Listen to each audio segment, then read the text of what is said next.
हरियाणा के deputy CM Dushyant Chautala ने केंद्रीय गृह मंत्री अमित शाह से मुलाकात की है और उसी दिन बताया जा रहा है निर्दलीय विधायक चौधरी रंजीत सिंह चौटाला ने भी मुलाकात किया। और अब इस मुलाकात के राजनीतिक मायने निकाले जा रहे थे, लेकिन जो सूत्रों के हवाले से जानकारी निकल करके सामने आ रही है, कहीं ना कहीं प्रदेश के हालात पर चर्चा हुई है। और इसके साथ साथ जेजेपी बीजेपी के बीच जो दरार की खबरें लगातार आती रहती है, उसको अब संजोने का काम किया जाएगा। क्योंकि दुष्यंत चौटाला ने साफ तौर पर एक दिन पहले कहा था कि जब भी कभी गठबंधन में किसी प्रकार की दिक्कत या दरार आएगी, हाईकमान के समक्ष मामला उठाया जाएगा। और इसी कड़ी को लेकर के प्रदेश के उप मुख्यमंत्री दुष्यंत चौटाला केंद्रीय गृह मंत्री अमित शाह से मुलाकात की है। और बताया जा रहा है कि अगले महीने एनडीए मिल करके एक बड़ी रैली का आयोजन कर सकता है, यानी कि जेजेपी बीजेपी और निर्दलीय विधायकों का जो समर्थन प्राप्त है, वो तीनों मिल करके एक बड़ी रैली का आयोजन हरियाणा के अंदर अगले महीने कर सकते हैं। और इस बाबत विचार विमर्श किया गया है, क्योंकि जनता के बीच जो नगर पालिका और नगर परिषद के चुनाव से भी ठीक पहले जेजेपी बीजेपी में दरार की खबरें आम बात थी।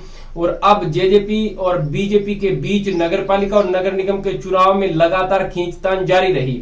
गठबंधन में दरार की खबरें लगातार हर गली से उठती रही है। और इसी पर विराम चिन्ह लगाने के लिए हरियाणा के डिप्टी सीएम दुष्यंत चौटाला केंद्रीय गृह मंत्री अमित शाह से मुलाकात की है। और बताया गया है कि एक बड़ी रैली का आयोजन जेजेपी और बीजेपी मिल करके अगले महीने करे, ताकि जनता के बीच यह संदेश जाए कि गठबंधन में किसी प्रकार की कोई दरार नहीं है। और आने वाले समय में 2024 को लेकर के तैयारियां पूरी की जा रही हैं, चाहे लोकसभा चुनाव को लेकर के बात हो या हरियाणा विधानसभा चुनाव 2024 की बात हो, यानी इस बाबत को लेकर के बातचीत हुई है। इसके अलावा प्रदेश के विकास के लिए अन्य स्कीमों पर भी चर्चा दुष्यंत चौटाला ने की है। और प्रदेश के विकास, राजनीतिक हालात और देश की चर्चा भी चौधरी रंजीत सिंह चौटाला ने केंद्रीय गृह मंत्री अमित शाह से मुलाकात के दौरान कही है। यानी आने वाले समय में अब एनडीए हरियाणा में मजबूती के साथ कदम बढ़ाएगा।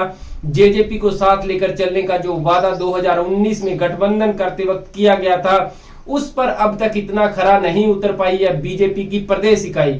लेकिन अब हाईकमान की लताड़ के बाद कहीं ना कहीं बीजेपी और जेजेपी मिल करके आने वाले समय में जनता के बीच जाएंगे और यह संदेश लेकर के कि हमारी सरकार स्थिर सरकार है और एकजुटता आने वाले समय में भी हमारी बनी रहेगी।